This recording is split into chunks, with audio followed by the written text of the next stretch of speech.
Good morning, everyone, and welcome back to Empty Cloud Monastery. My name is Sāmaṇera Nipako, and today we will be going over a sutta in Guttara Nikaya 3.6, the Apanaka Sutta, which is Unfailing. So I will begin by paying homage to our original teacher, Shakyamuni Buddha, the reason why we're all gathered here today, and then we'll dive into the sutta. Namo tassa bhagavato arahato samma sambuddhassa. Namo tassa bhagavato arahato samma sambuddhassa. Namo tassa bhagavato arahato samma sambuddhassa. Buddhaṃ dhammāṃ saṅghāṃ namasāmi. So, as I stated in the beginning, today we'll be going over Anguttara Nikaya 3.16. And if you would like to read along while I am going over this sutta or refer to it again in the future, there should be a link to this in the description. So the sutta. Mendicants, when a mendicant has three things, their practice is unfailing, and they have laid the groundwork for ending the defilements.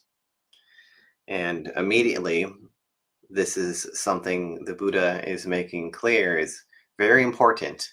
Listen up.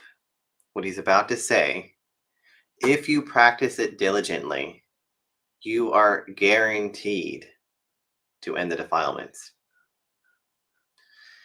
This still doesn't mean that it'll be quick.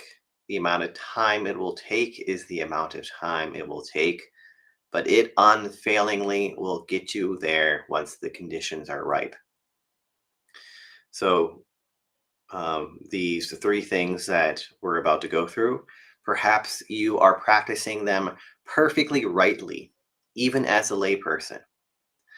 If you are in charge of piloting one of those really big tankers, those ships or freight ships that carry all those really big containers, if you're going to turn them around, it takes a really, really, really long time. That's a lot of momentum.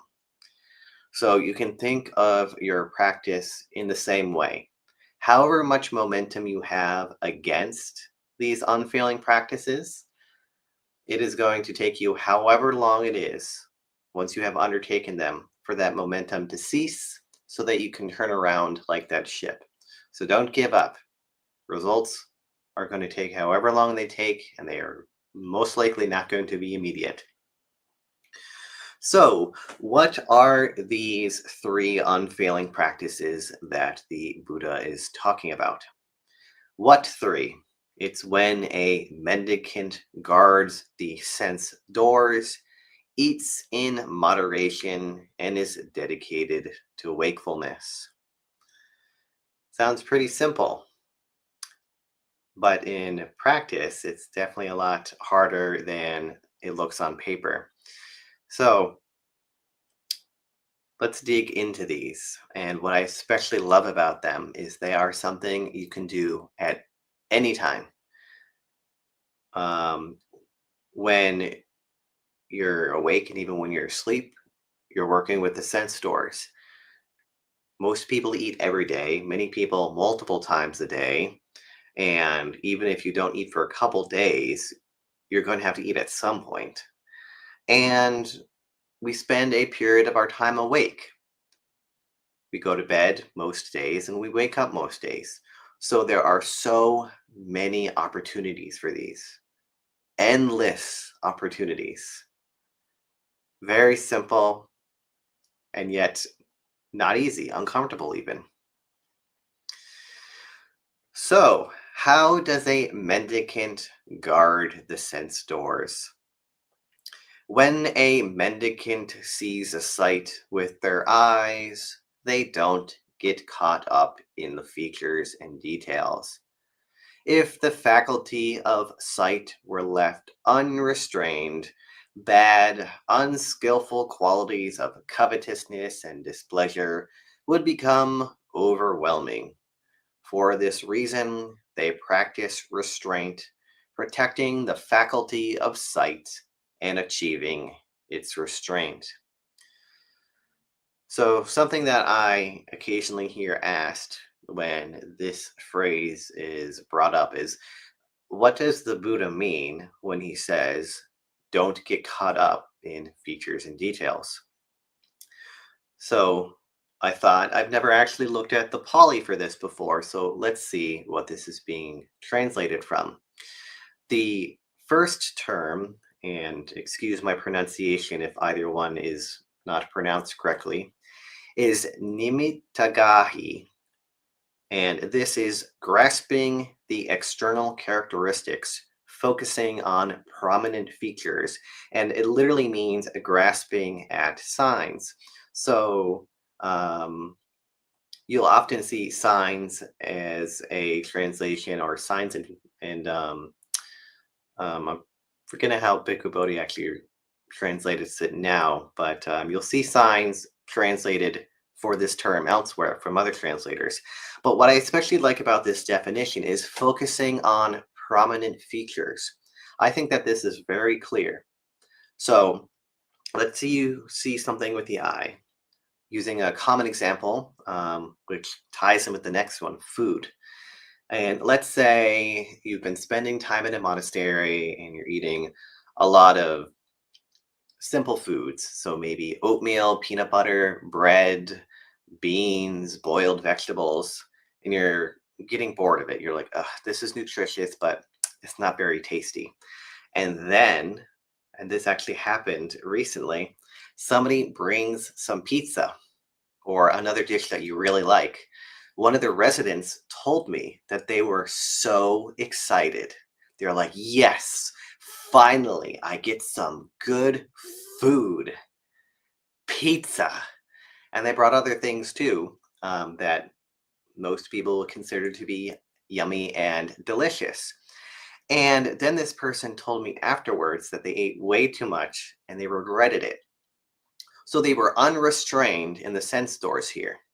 They focused on the prominent features of the pizza: simple carbs and cheese, and it's fatty. I like pizza, so this means it'll be tasty. It's a big pizza, so that means I can take a lot of it if I want. I don't have to worry about other people also getting it because there's so much. And whatever other things you might grasp onto for other types of food.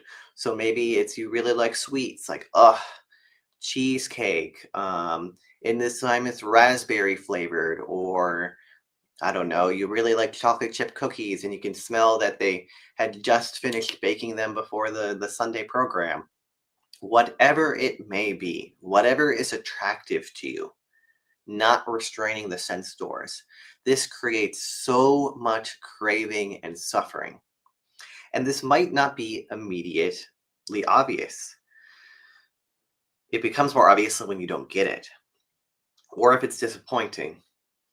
A fun story that Bhante Jayasara will tell sometimes is the simile of the croissant, and it's exactly on this. Um, I don't remember if he was still a layperson at the time or what his ordination status was at Bhavana, but he had been there for quite some time. And for an offering one day, people brought croissants.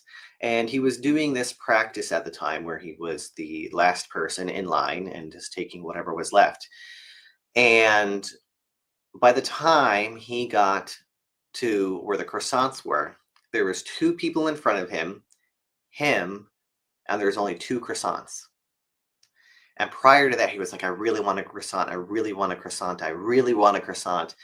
And he was so bored of like the food that they had going on at Bhavana, and he just really wanted something different. And he happened to like croissants. And he got so dejected, so disappointed. I'm not going to get a croissant. And the people in front of him were a couple. So they were very generous and they split a croissant in half, which meant he was able to have one. And he got it. And then it wasn't even as good as he remembered them being. So we had all this proliferation, all this suffering, all this disappointment about this croissant. He really, really, really wanted it. And he got it. And it still wasn't satisfying. How many times has this happened with food? How many times has this happened with other sense stores? An idea I can think of is when I was a layperson, I really, really loved music, especially niche types of music. So sometimes I would spend hours and hours when I should be in bed trying to find that one song that would just feel like I was being lifted out of my body and just send a surge of just euphoria and just ah the perfect song, exactly what I needed. Now I can go to bed. And sometimes, if I was really lucky, I would find that song.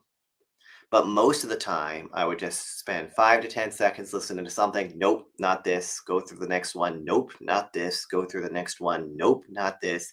And before I knew it, it was 1 or 2 in the morning, and I had to get up for classes in college or for high school in a couple of hours. So I wasted my time when I should have been sleeping, craving and grasping and chasing after this experience that I wasn't getting. And just because a song gave me that feeling earlier or the day before did not guarantee that I was going to do it now, especially with the whole depreciating returns type thing. So you can look for these patterns yourself for when you're not guarding the sense doors. And while I only mentioned sight so far, the sutta also talks about ears, nose, tongue, body, and the mind. And the mind I'll touch on again in a moment. But look for these patterns in however they manifest for you. For me, they were manifesting in music, particularly, sometimes with food as well. The example with Bhante Jayasara, maybe related to food as well. There's the sense of smell, or with your body. Maybe you're upset when the water in your shower isn't exactly the right perfect temperature, or you want to go swimming in the summer and it's too hot or it's too cold, or just the air is too hot or it's too cold, and you're making yourself feel miserable because of that. So this is focusing on the prominent features, what really, really sticks out to you. So the sense restraint is both towards the craving for it. I really want this croissant, and the aversion towards it. This music is not what I'm looking for. Next song. And everybody has different things that they cling to and different things that they're averse to. So you can pay attention to this to see how you can practice this rightly. How can you restrain your senses? And I'll get onto the how in a little bit. Then the other term here, which I've started to already mention, is more the um, um, more intricate details, is the Nanu Byanya Jagahi, which is not enticed by the details, not focusing on the secondary characteristics. So you have those prominent features like I see it's this type of food that I like. I know that it tastes this way. I like this kind of music. I am looking for this kind of feeling from it. So the secondary characteristics can be anything more fine-tuned from there. So an easy example would be, again, food or wine tasting or even tea tasting, anything where you have somebody that's a connoisseur.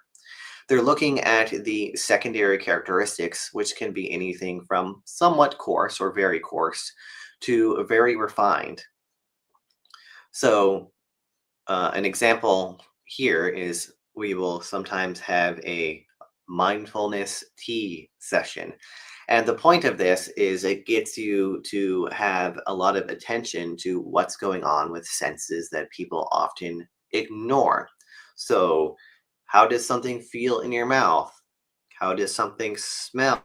How does something taste in a way that's different than when you're eating something? Can you name what you're tasting? What does this actually taste like? What does it remind you of? And one of the more prominent features is we have a rule: you're not allowed to say bitter, because a lot of people have no idea how to describe what they're tasting. So, bitter is a very common word that people will use. In that same tea that one person might be describing as bitter, there was a friend here once who described the tea we were having as sweaty gym socks.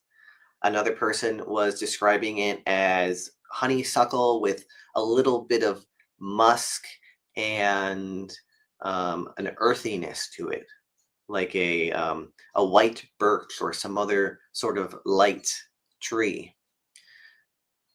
So, all of these secondary characteristics, if you're not using them appropriately, this can lead to not having sense restraint. Once you start to notice these features, it could turn into, I want more of this, which is a good way to segue into how do you actively do this. So, part of it I've already touched on, which is where you start to pay attention to the patterns. Where is this showing up? If you don't see it, then there's nothing that you can do about it. So, when you're then paying attention to what is happening, can you put a pause to it? Can you postpone it? So, to take the example of food, let's say, well, to take the pizza example from a resident recently. Instead of taking the pizza, there was also these sandwiches that were bread, cheese, and like mushrooms and onions or something. Instead of taking the pizza, could you take the sandwich instead? It's the same type of components, but it's a different medium. Can you be satisfied with that? Or if the pulling is just too strong, you have to have the pizza. Instead of taking several slices, what if you take one slice? Or maybe cut that slice in half. This way, you're training yourself to be content with something else. And at the same time, if you can't go that far, reducing. So you're still giving in to the craving, you're still managing, but you're teaching yourself to be less greedy and content with less of the same thing. Another way that you can work through this is paying attention to how you feel when you don't get these things, or you do get it and you're disappointed. So maybe the pizza ended up tasting like it was a piece of cardboard instead of being the cheesy, greasy, yummy deliciousness that you had in your head. Can you reflect on how that craving you had for it made you feel like you had to, forced your hand to take it to satisfy that craving? Where is the suffering in that? And it may not be obviously apparent. You might have to take that pizza over and over and over and over again to even be able to begin seeing the craving. But that's okay. It's going to take as long as it takes. You're going to repeat mistakes as often as you need to until you really begin to understand it. The important part is that you're trying and you're looking for it. And then afterwards, if it was disappointing or it was really good, what are the drawbacks? It's impermanent. A lot of people are lactose intolerant, so maybe they're going to have a poor digestive or bathroom experience later. Perhaps at this point, you can start to feel the adrenaline or the rush starting to dissipate, and how awful it felt that began to begin with. Examine your experience and see how it is for you personally. Talk to your Buddhist friends about it. See how it is for them as well, because this might help give you a window, especially if you know somebody who uh, deals with similar struggles as you do in terms of guarding the sense doors. So if you know somebody's struggling with food, and if you specifically struggle with sweets, see if you can find somebody in your community that also struggles with food and sweets. Or if it's not food and sweets, maybe it's you have a hard time with restraining the ear, or maybe you have a hard time restraining your mouth. You have a lot of pressure to just talk. Fill up that empty space. There are so many ways this can manifest. Don't limit yourself. You can start if you feel unsure of where to with these examples I have given, but these patterns show up everywhere. The eye, ear, nose, tongue, body, and the mind. So for the mind, you can think of it as a lot of mental papancha. When you live in a community, there are going to be times where not everybody blends like milk and water. So perhaps somebody is having a bad day and they say something rude to you, or they ask you where something is and they don't like your response and they give you an attitude, or perhaps they admonish you wrongly. Whatever it is, it's easy to get caught up in the conversation, the features and details, the specific words they said as the prominent features. Then the more subtle features can be like their body language, their tone of voice, if they were making eye contact with you or not. And we are so good at coming up with lots and lots of stories in the mind. Can you stop yourself once this ball has started to roll? And this is where the Vitaka Santana Sutta, I think it's a Majjhima Nikaya 21. It's two kind of thoughts for whichever number it is, can come in handy. If you feel absolutely powerless to this type of lack of sense restraint with your thoughts, this can help you move them in a more wholesome direction. And that sutta is an entire talk on itself. So if that's something you have more interest in, there are other monks out there who have given talks on it before, and I'm pretty sure that we also have some on our own channel. So the next portion of the sutta, which I've already touched on some of this already with food in terms of um, not guarding the senses, is how does a mendicant eat in moderation? It's when a mendicant reflects rationally on the food that they eat, not for fun, indulgence, adornment, or decoration, but only to sustain this body, to avoid harm, and to support spiritual practice. In this way, I shall put an end to old discomfort and not give rise to new discomfort, and I will have the means to keep going, blamelessness, and a comfortable abiding. That's how a mendicant eats in moderation.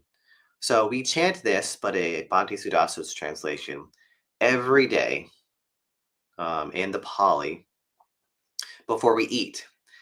And this was something that I had started to adopt when I was a layperson as well. It's a really good reflection. What I'm eating is not for any of these fun things. It's so that I can maintain my spiritual practice. Our body is a very useful tool, especially a human body for practicing the Dhamma. So it's important to take care of it.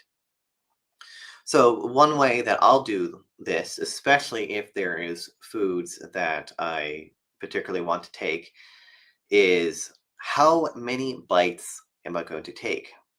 There was a time where I was counting the number of bites I was taking every day, and then I was able to guesstimate with my eyes how much of my bowl that many bites would fill up. And this is something I'll still guesstimate sometimes. I haven't been doing the bite counting for almost a year now. Another thing that I'll do pretty regularly is okay, I need a protein. I need a carb, preferably a whole grain carb. And I need some vegetables. And fruits are full of lots of good stuff like antioxidants. And I will then take appropriate portions based off what I have been taking at other times in the week. So making it about the nutrition and not about what I want to eat. Another thing that'll do sometimes is if I noticed the people ahead of me, because I'm the last monastic in line, didn't take any of a dish that our um, donors offered, even if I don't want it, even if I know I don't like it, I'll take it anyway. Especially when there are multiple donors on Sunday or something. I can't take one of every dish because there's so much. But that way, it brings them joy and happiness that somebody took their offering. So there's also that component behind it. But you have to be very honest with yourself about this one, depending upon what it is. So if you're prone to sweets and you see that nobody took any cookies, this could be an easy way for you to be like, I will take a cookie out of compassion. So you'll also want to look out for stuff like that. But when you're eating, really, really make this the point. It's for nutrition, for the longevity of my body. If I do not take good care of my body, that means I will have health issues sooner, and that means I could die sooner, and that would be inconvenient for my Dhamma practice. Another way as well is when you're eating food, have it be simple, especially if you're in control of what you're eating. This is a way to also see what sort of things you crave. If you're getting all the appropriate nutrients that you're supposed to, and you find yourself craving cookies or pizza or whatever it may be, that's a sign. Okay, this is where my craving is. This is what I want. Now I know what I need to work with. So it's also a very good window into what we actually crave and what we want if we're not so sure.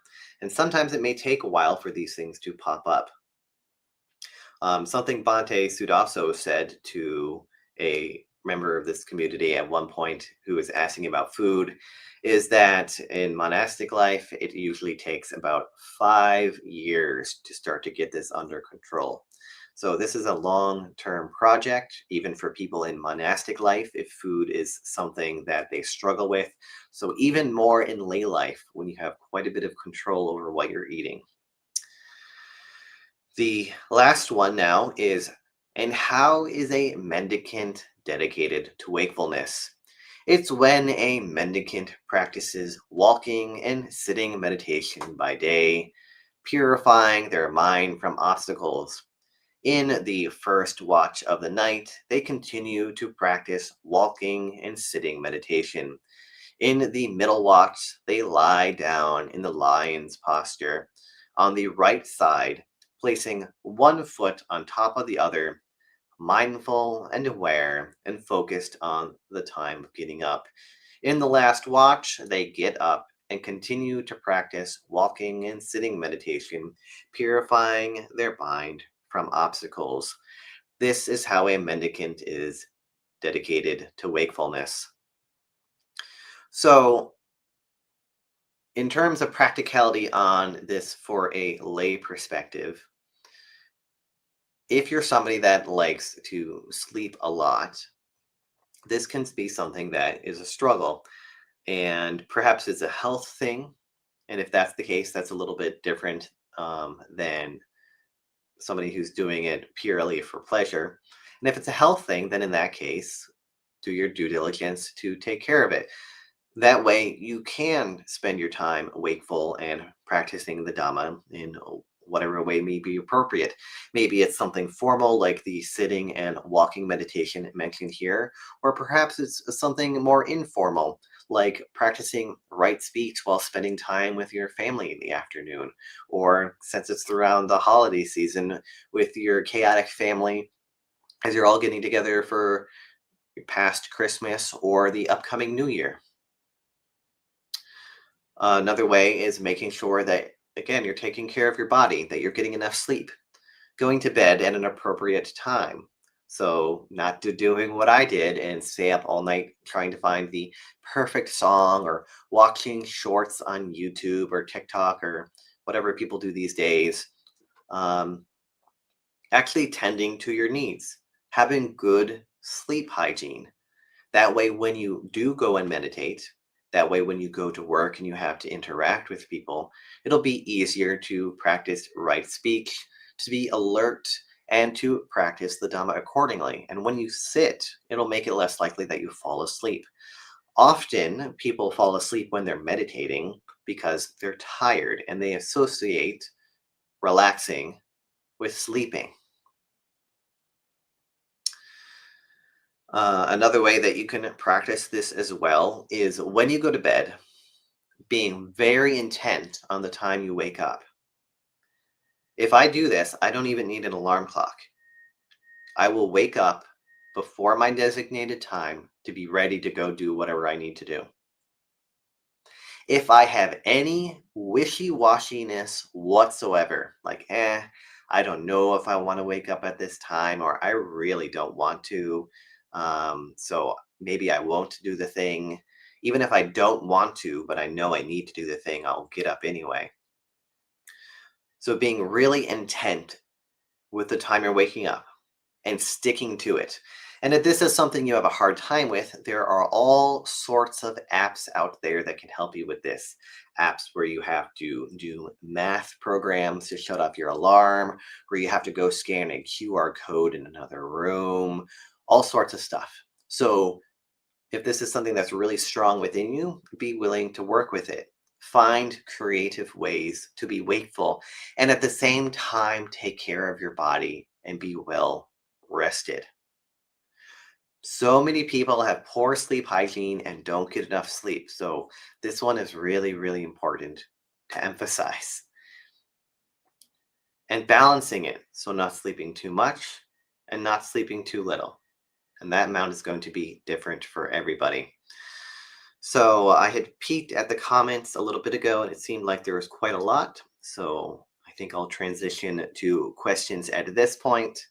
And one final note before doing so, this sutta is such a gem. Like I had said in the beginning, we're always working with our senses. We can't escape them. Eye, ear, nose, tongue, body, and mind. We eat every day, and we have to go to bed and wake up every day. So these practices have so many opportunities. Take advantage of them, especially since the Buddha says that if you practice these, they will lead the groundwork for ending the defilements. And don't give up when things get hard. Inevitably, you're going to cave. Inevitably, things aren't going to go the way you want them to. Inevitably, you're not going to guard the sense doors. You're not going to eat in moderation, and you aren't going to be dedicated to mindfulness. Don't beat yourself up when that happens. Take that as a golden opportunity to understand why that happened. It is a great training opportunity for seeing how the mind is really operating. And slowly over time, like turning that freight ship around, and this may be years, you will start to see a difference. So don't give up. The important thing is you keep laying this groundwork and keep trying to do these practices. So, hello Madeline, hello Eric, hello Jayanta, hello Rhythmic, hello Tim, hello Christopher, and Janaki. So the first question I see is from Christopher. Through the 6 sense bases, consciousness arises, and with consciousness, the world is experienced. In this sense, the world is constructed by consciousness. When consciousness ceases, the experienced world also ceases. So the subjective world is a mental construct? So this is a very good question. I wouldn't necessarily say that the world is constructed just by consciousness, because we also have the other senses. So each sense base could be seen as its own world. So, for example, if someone were to take my eyes away, or I would go blind, or whatever it may be, I would still have, unless somebody took my eyes, I would still have the physical eye. It just wouldn't be functioning properly. But I would still have all these other senses, so I would still be experiencing the world. And even with consciousness, sometimes people will lose their consciousness, but they still have a body that is alive. They'll still have the other senses that are being experienced, even if they can't um, cognize it because that particular function is not working. So you can think of people in some comas, since some people do still have their consciousness in comas, but not everybody does.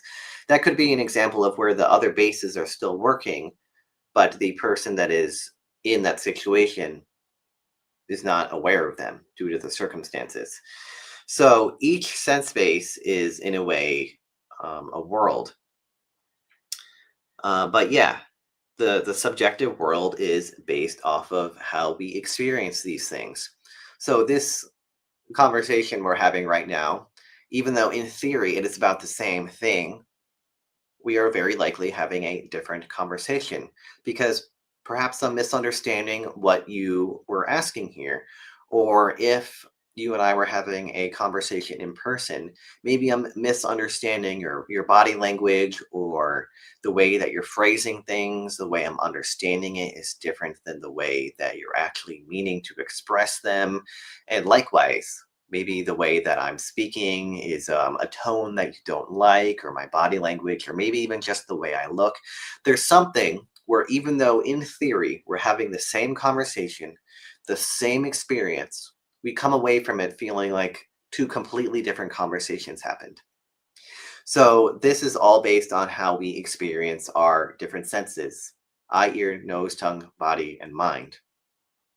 Even things like temperature, where objectively it is, I don't know, 17 degrees Fahrenheit, like it was the other day. There could be somebody from Finland who is out there barefoot and in his underwear who is totally fine, completely unfazed. And then another person who just came here from Thailand who is completely bundled up where only you can see their eyes. They are completely freezing. It's the same temperature, and their experiences are completely, totally different. And that's because of their experience with the different sense bases. This is also one of those topics that I've seen get very philosophical before. So I recommend also avoiding getting deep into that sort of headiness, because it doesn't actually help lead to our understanding of these different aspects of our experience when we get into a deep philosophical dive that makes it hard to apply to our everyday experience. So try to keep these bases at that level. How do I actually experience them? How do I see other people experiencing them? What are my patterns? How can I work with my patterns to make them more wholesome? Especially the types that I had mentioned before, like with the sense bases. How can I be stronger against my clinging and my craving? What ways do these manifest? What ways do I create mental papancha about myself and others? So keeping it at that applicable level.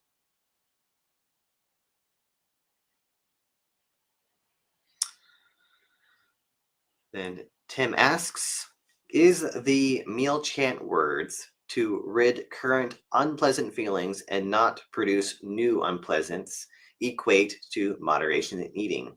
As in, I eat to get rid of hunger feelings and not overeat and feel bloated. So this is one way that I have heard it described.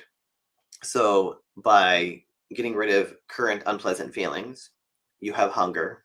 Most people experience that as unpleasant. And by eating, regardless of what you eat, if it's something that you want or not, it will alleviate that hunger. So, if people are eating something that they really like, or perhaps they just have an unhealthy relationship to food, they might overindulge to the point where they get bloated, to the point where maybe they feel like if they move, they're going to throw up, where they need to take a nap after the meal, they get indigestion, whatever it may be for them.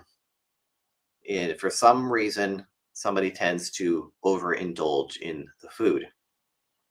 So that is part of it, not creating more unpleasant feeling by eating too much.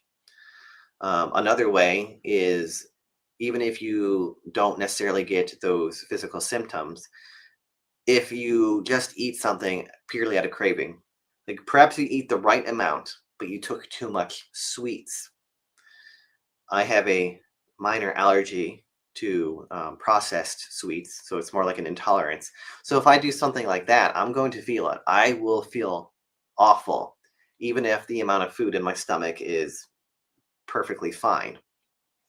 Likewise, if I have too much fatty foods, same thing. I will get a really bad headache because even though the amount of food in my stomach might be fine, I had too much fat.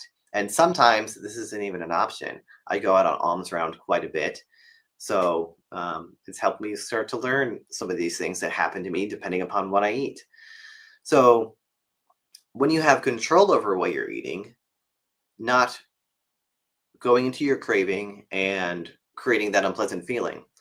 So for example, on the fatty one, since I had mentioned pizza earlier, not eating too much pizza.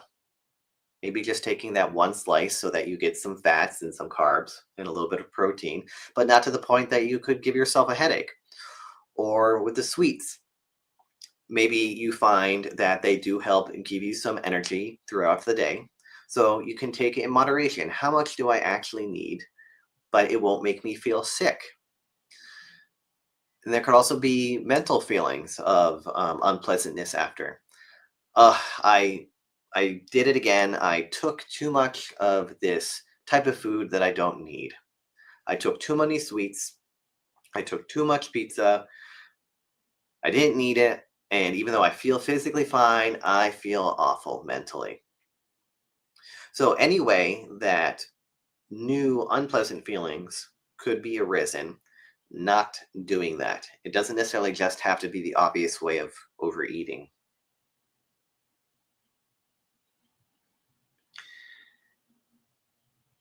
And then Tim asks another question. When someone takes the precepts or takes refuge in the Buddha, do they raise the comic states of their actions? So this one isn't related to the sutta, but I'll give a little bit of an answer. But I highly recommend bringing this to Monk Chat for something more thorough. So when someone take the precepts and take refuge in the Buddha, do they raise the comic states of their actions? So when you decide that you are going to follow through with something, especially the precepts, if you are breaking them, the precepts are things that are wholesome to keep. So abstaining from killing, it's a good thing if you're not killing that cellar spider in your bathroom or the Japanese beetles that are inconveniently eating your squash in your garden. So that's good karma. If you decide to kill your cellar spider because you think they look creepy, or kill the Japanese beetles because you're infuriated by them ruining your squash, that's unwholesome. And same with the other precepts. So, whether you're following the precepts or not, if you're doing wholesome actions, that means you're going to have wholesome results. If you're doing unwholesome actions, that means you're going to have unwholesome results. And that's a way that you can tie in some of this sutta as well. When you are restraining the sense doors, when you are eating in moderation, and when you are being dedicated to wakefulness, that's all wholesome. That's all ways of taking care of yourself, and by taking care of yourself, taking care of the people and other beings around you. It's a way of offering safety. So if you want to have a minimum of a human rebirth in future lifetimes, you got to follow the 5 precepts. So the comic states or stakes is more of what you want to expect for the future. Do you want wholesome results or do you want unwholesome results? And then there's also the portion behind intention. So karma is intention.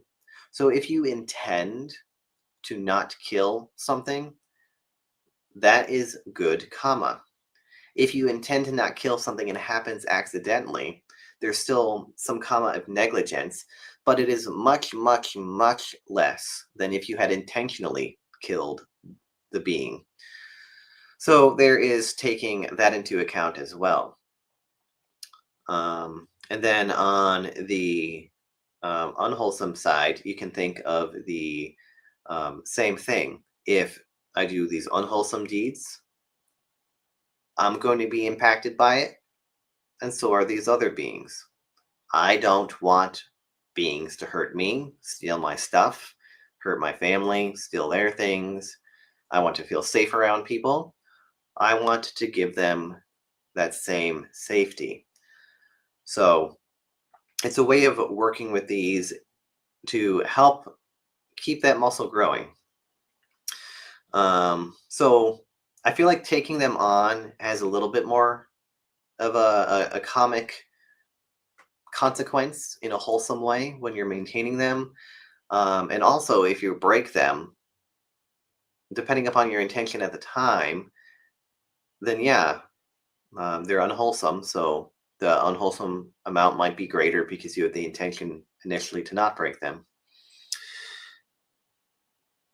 Hello, Gio from Laos.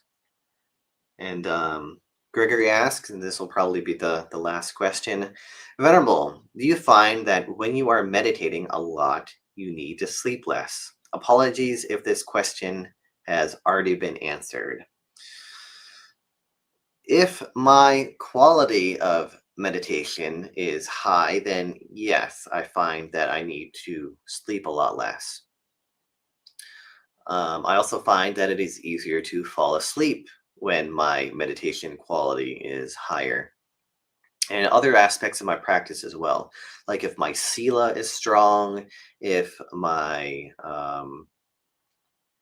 practices that I've been talking about during this talk are strong. So moderation of the sense doors or restraining them, moderation in eating.